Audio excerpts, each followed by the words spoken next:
ঘুরে বসে গেলে? বলি সংসারে কোনটা বারণ তো, কোনটা কি আনতে হবে সেটা কে দেখবে? আহা, আরে আমি এখন ওসব দেখবো নাকি হিসেব কষবো? সে যা কষবে তুমি কষো, কিন্তু কিসের হিসেব কষছো তার কি মাথা মুন্ডু আমি কিছু জানি? জেনেই বা কি করবে তুমি? মাস শেষ হলে বেতনের জন্য কত কি অর্থ লাগবে তার হিসাব করতে হচ্ছে। তাতে আমার কি আয় কিছু বাড়বে? চিন্তা নেই, ব্যয়ের সাথে সাথে আয়ও যাতে বাড়ে তার ব্যবস্থাও আমি করছি। ও মা, তাই নাকি? না না, এখনই অত ঘাবড়াবেন না গিনিমা।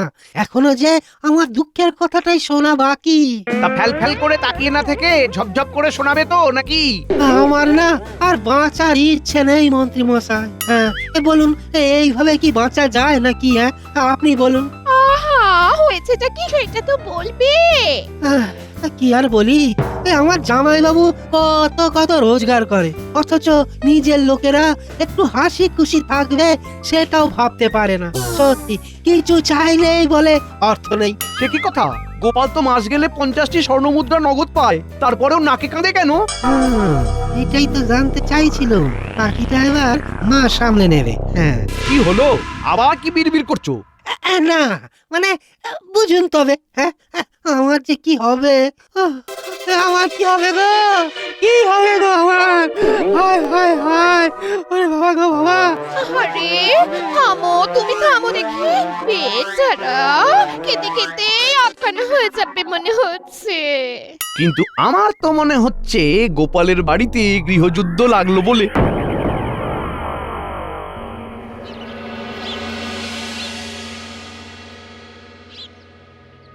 দেখ দেখ দেখ, তোর ভাইয়ের কি অবস্থা হয়েছে দেখ।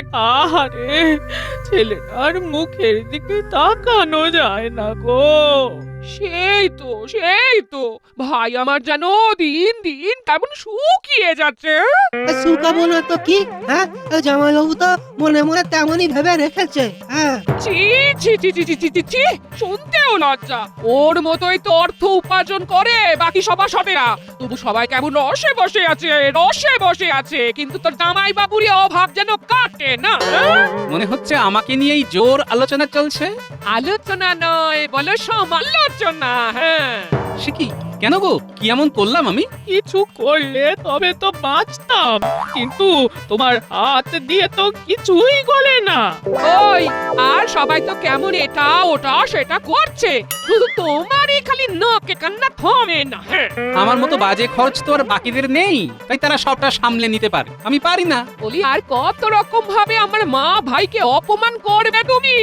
তুমি তো ঠিক মতো ভাবনা চিন্তা করে খরচ করো না। হ্যাঁ, সেই জন্যই তো বলি, মাসের বেতন প্রতি মাসে প্রথমেই গিন্নির হাতে দিয়ে দেবে, তাহলে কিভাবে কি খরচ করে কোথায় কত টাকা জমানো যায় আমার মেয়ে দেখিয়ে দেবে। হ্যাঁ, ভালোই বুঝতে পারছি, এদের হাতে বেতনের সবটা জমা হলে কিছুই আর বেঁচে থাকবে না, তাই আমাকে অন্য ব্যবস্থা করতে হবে।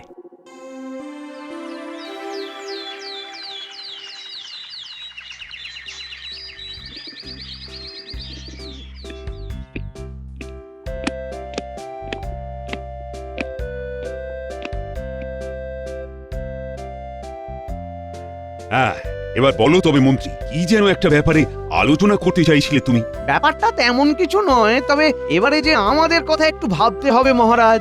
তোমাদের আবার কোন কথা? মহারাজ, নিত্য প্রয়োজনীয় সামগ্রীর দাম যেভাবে বাড়ছে, তাতে যে এবার বেতন ক্রমে পরিবর্তন না করলেই নয়। এই না হলে মন্ত্রী মশাই, হ্যাঁ, আজে বাজে না বকে ঠিক কেমন কাজের কথাটা বলেছেন। হ্যাঁ, যথার্থ বলেছেন মন্ত্রী মশাই, উপার্জনে কিঞ্চিত বৃদ্ধি চাই।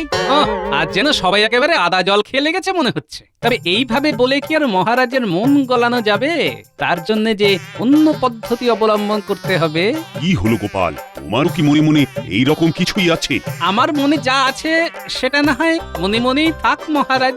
সেই ভালো। তবে সবাইকে জানিয়ে দিচ্ছি যে বেতন কোনো মতেই বাড়বে না। অন্য কোনো কিছু প্রস্তাব থাকলে বলতে পারো। মা, গোপালের কি বুদ্ধি! মহারাজের তালে তাল মিলিয়ে কেমন চুপটি করে বসে পড়লো। গোপাল বসে থাকার পাত্র নয়, এইমাত্র কিছু বলবেই বলবে। তবে বলছিলাম কি মহারাজ, বেতন বাড়ুক না বাড়ুক, বেতনের বেশ কিছুটা অংশ যেন ওই ভবিষ্যনিধি হিসাবে জমা রেখে দেওয়া হয়। কিন্তু তাতে লাভ কি হবে? গোপালের তো ওই রকমই কাজ, লাভ লোকসানের বিচার না করেই কথা বলে। লাভ আছে বই কি মন্ত্রী মশাই, ওইভাবে বেতনের কিছুটা জমলে প্রয়োজনে এককালীন সেই অর্থ পাওয়া যাবে। গোপালের কথাটা যুক্তিযুক্ত, ফেলে দেওয়ার মতো নয় মোটেই। কিন্তু তাতে তো বেতন কমে যাবে, সমস্যা কি করে কমবে? আমিও তো সেই কথাই বলছি, বেতন বাড়ার বদলে কমে যাবে, তাতে নাকি আবার ভালোও হবে। তোমার ভালো তোমার কাছেই রাখো গোপাল। ভালো কি আর শুধু আমার একার হবে? এতে সকলেরই ভবিষ্যৎ সুরক্ষিত হবে, আর রাজকোষে অর্থ জমা থাকলে তার সুদও পাওয়া যাবে। বর্তমানের কথা না ভেবে ভবিষ্যৎ ভাবার কোনো যুক্তি নেই, এতে আখেরে কাঁচকলা হবে। না না, এবার তো মনে হচ্ছে সিদ্ধান্ত নিতে বেশ কিছুটা চিন্তা ভাবনা করতে হবে। তবে যারা যারা চাইছে তারা আপাতত অর্থ সঞ্চয় করতে পারে। এটা তবে ঐচ্ছিক ব্যবস্থা করা হোক মহারাজ, বাধ্যতামূলক নয়। এখন না হয় নাই হলো, তবে অল্প কয়েক দিনেই এটাকে আমি বাধ্যতামূলক করেই ছাড়বো। হ্যাঁ, শোন, এবারে কিন্তু তোর মাথাটা ঠান্ডা রাখতে হবে। মাথা তো আমার ঠান্ডাই আছে মা, একেবারে বরফের মতো ঠান্ডা, বরফের মতো। এই ঠান্ডা সেই ঠান্ডা নয়। জামাই বাবা জীবন বেতনের অর্থ তোর হাতে তুলে দিলেও এখনই অত অর্থ তুই নিজের মতো খরচ করতে পারবি না। ঠিক বলেছ তো, তাহলে কি করবো এবার? সে তোকে কিছু করতে হবে না, এখন কয়েক মাস আমি সবটা সামলে দেব। সে তো সামলাতেই হবে মা, 50টা মোহর তো আর কম নয়। তবে সংসার চালানোর জন্য মাসে গেলে কটা মোহর যে পড়ে থাকে সেটাই দেখার। সে তো বটে, কারণ ওই বেশিরভাগটাই তো আমরা সরিয়ে ফেলবো।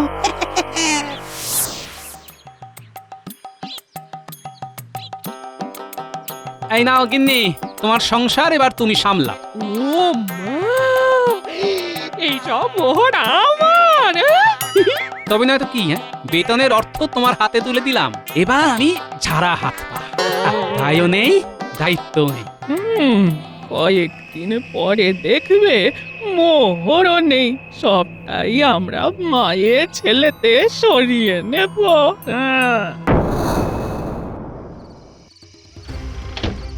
দৌড় রেঁটে দিয়েছি, নাও মা, এবার ঝটপট গুনে দেখো তো মোহর কটা গুনে গুনে ওই 50টাই আছে কিনা। আরে বাবা, সেটা দেখবো বলেই তো মেয়ে আর জামাইকে সান্ধ্য ভ্রমণে পাঠালাম। ওরা ওইদিকে একটু হাঁটাহাঁটি করুক, আমরা বরং এদিকে একটু গোনাগুনি করে নি।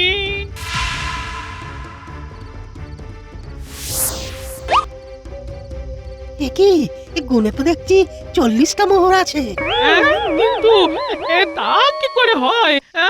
হিসেব মতো তো 50টা মোহর থাকার কথা। তবে 10টা মোহর কম পড়ছে কেন? বুঝতে হবে ব্যাপারটা, বুঝতে হবে। মোহর কি আর এমনি এমনি কমে গেল?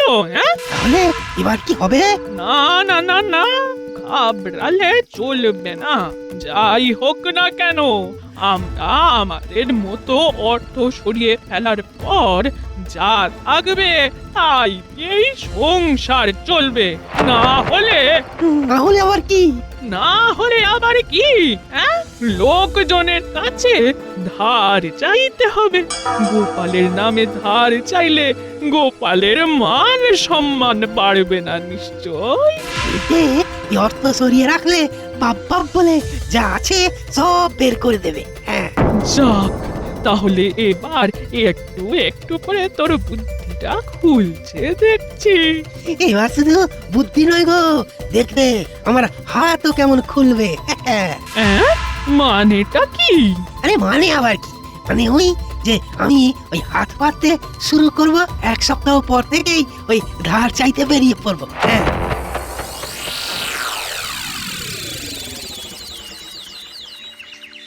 আর আজ থেকেই তাহলে একেবারে জোর কদমে লেগে পড়তে হবে। আর ধার চাইতে গেলে কোনো ওই বাছ বিচার করলে চলবে না। আরে বাস, এ তো দেখছি মেঘ না চাইতেই জল। কার কাছে ধার চাই? হ্যাঁ, ভাবতে না ভাবতেই একেবারে 3 মক্কেলের দেখা পাই। ব্যাপার কি ভাই, আমাদের কাছে কি চাই? আহা, ও কি বলেছে যে ওর কিছু চাই? খামোখা আগে থেকে কেন চাপ দাও ওকে? না না, এই কথাটা রাজকবি মশাই খুব একটা ভুল বলেননি গো। হ্যাঁ, চাই তো বটেই, আর সেটা এখনই চাই। হ্যাঁ, তা কি চাওয়ার কথা বলছো তুমি? অন্ন নাকি বাসস্থান? সবকিছুর জন্যই তো এবার আপনাদের কাছেই হাত পাততে হবে আমাকে। বলতেও লজ্জা লাগে যে মাস গেলে জামাইবাবু ঘর বয়ে যা নিয়ে আসেন তাই দিয়ে আর সংসার চলে না। তবে আমরা আর কি করতে পারি? ওই যা করার তা তো আপনারাই করতে পারেন। ওই কিছু কিছু করে অর্থ সাহায্য করে আমাদের সামলে দিন আপাতত। এমন করে বললে তো সাহায্য করতেই হয়। এসো, আমরা যেমন যা পারি অর্থ সাহায্য করি, গোপালের সংসারের হালটা ধরি। এ না হয় ধরলাম, কিন্তু তারপর সেই অর্থ কি আর ফেরত পাবো? পাবেন বই কি, পাবেন পাবেন, নিশ্চয়ই পাবেন। জামাইবাবু নিজে আপনাদের ওই ধার করা অর্থ নগদে ফেরত দেবেন। হ্যাঁ হ্যাঁ, তাই তো দেওয়া উচিত। আর তাহলে তাকে ধার দিতেও আর কোনো সমস্যা নেই।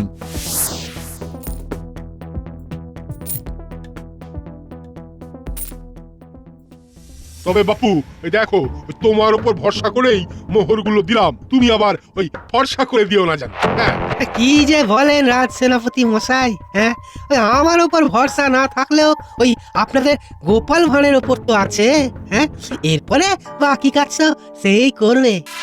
তাতেই তো খেলা জমবে। যেমন যা দেওয়ার তা তো দিলাম, এবার তবে এলাম। সভাসদদের থেকে যেমন যা সংগ্রহ করে ফেললাম, এবার ওই সাধারণ মানুষদের মধ্যেও ধার চাওয়ার ব্যাপারটা ছড়িয়ে দিতে হবে। হ্যাঁ, যাই যাই, ওখান থেকেই শুরু করি। হ্যাঁ, বলো কি গো, গোপাল দাদার এমন অবস্থা? আমাদের কি কিছু করতেই হবে? যতটুকু অর্থ সাহায্য করার করি, তারপরে তো বলছে গোপাল দাদা একটু সামলে গেলেই শোধ করে দেবে। হ্যাঁ, তোমাদের এই সাহায্যের কথা কখনো ভুলবো না গো, কখনো ভুলবো না। একদম ভেবো না, গোপাল দাদা সব শোধ করে দেবে, বুঝলে? আর যদি না করে তবে মহারাজ তো আছেনই, তার কাছে গিয়ে তোমরা অভিযোগ করবে, তবে তো আর গোপাল দাদা তোমাদের ঠকাতে পারবে না। হ্যাঁ, আমি এখন আসি, কেমন? হ্যাঁ,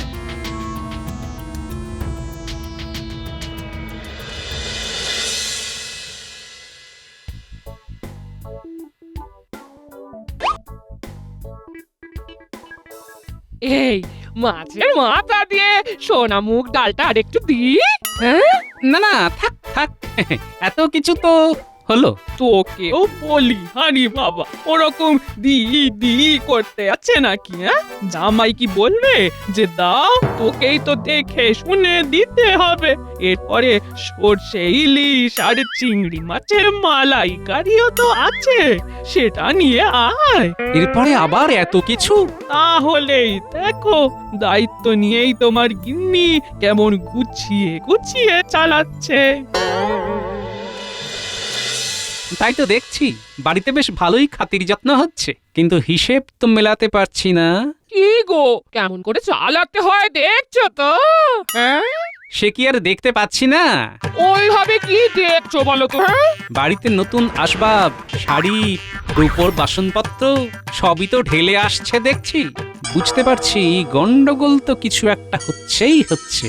তাহলেই বোঝো মা আমায় কেমন ভাবে তৈরি করছে। হ্যাঁ, যা হচ্ছে সব তো গোপালের ঘাড় ভেঙেই হচ্ছে। ধার শোধ করার দায়িত্ব গোপালের, আর আসলে ক্ষীর আমরা খাবো।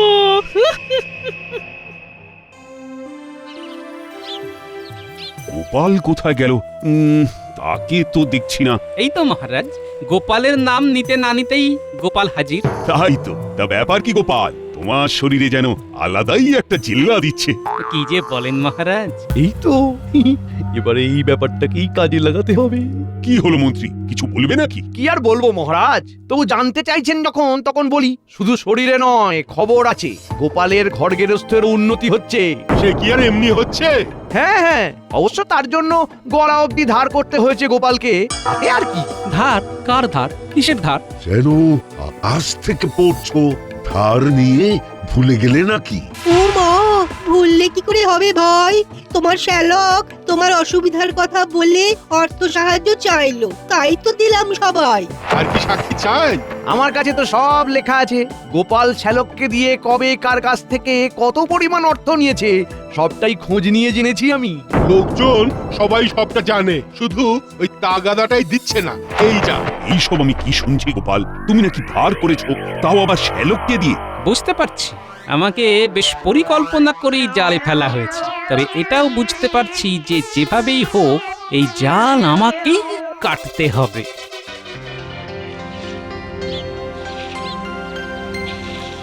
কই গো গিন্নি, তোমার মা ভাই এরা সব গেলেন কোথায়? কি হলো বলো তো?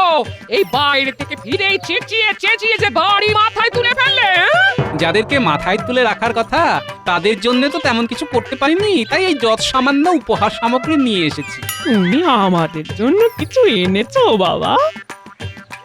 কিন্তু এই সবের আবার কি দরকার ছিল? দরকার আছে বই কি, শাশুড়ি মা আর তুমি যেভাবে ধরে ধরে আমার গিন্নিকে সংসার চালানো শেখাচ্ছ তাতে যে আমি ভীষণ খুশি। এই উপহার তাই তোমাদের জন্য। কই কই কই, দেখি দেখি দেখি, কি এনেছো দেখি। ও মা, এ কি? এটা আবার তোমার কেমন রসিকতা? বলি, এই এই এত ছোট চাদর কি গায়ে দেওয়া যায় নাকি? অবশ্যই যায়। তাই আবার হয় নাকি? তাই যদি না হয়, মানে তোমরা যদি এই চাদর দিয়ে পুরো দেহ না ঢাকতে পারো, তবে যে আমার নামে ধার করা অর্থ তোমাদেরই শোধ করতে হবে। হ্যাঁ? এ আবার কেমন আবদার শুনি? এই রকম ভাবে অন্যায় কিছু চাপিয়ে দিলে আমরাও মহারাজের কাছে যাব। নিশ্চয়ই যাবেন, 100 বার যাবেন। তাই জন্যই তো এমন চাল চালা, আমি তো সেটাই চাই। বিহিত করুন মহারাজ, বিহিত করুন, কিছু একটা বিহিত করুন। আরে আরে আরে, হয়েছেটা কি সেটা তো আগে বলবে নাকি? এই তো, এই দেখুন না মহারাজ, জামাইবাবু এই ছোট্ট চাদরটা দিয়ে আমাদের গোটা দেহ ঢাকতে বলছেন। আপনি বলুন রাজামশাই, কি করে করা যায় এমন? হ্যাঁ, এদিকে করতে না পারলে আবার ওর সব ধার দেনা নাকি আমাদেরই শোধ করতে হবে। সে কি গোপাল, এই অসম্ভব কাজ কি করে করবে ওরা? এটা কি গোপাল নিজে করতে পারবে? পারবো মন্ত্রী মশাই, কেন পারবো না? এই যে দেখুন দেখুন, কই ভাই, দাও দেখি চাদরটা চাপিয়ে দাও। কি কেমন মজা? হ্যাঁ, এটা ঢাকা দিতে গিয়ে যে ওটা বেরিয়ে পড়ছে গোপাল। কি গোপাল যে নিজের চালে নিজেই কুপকার।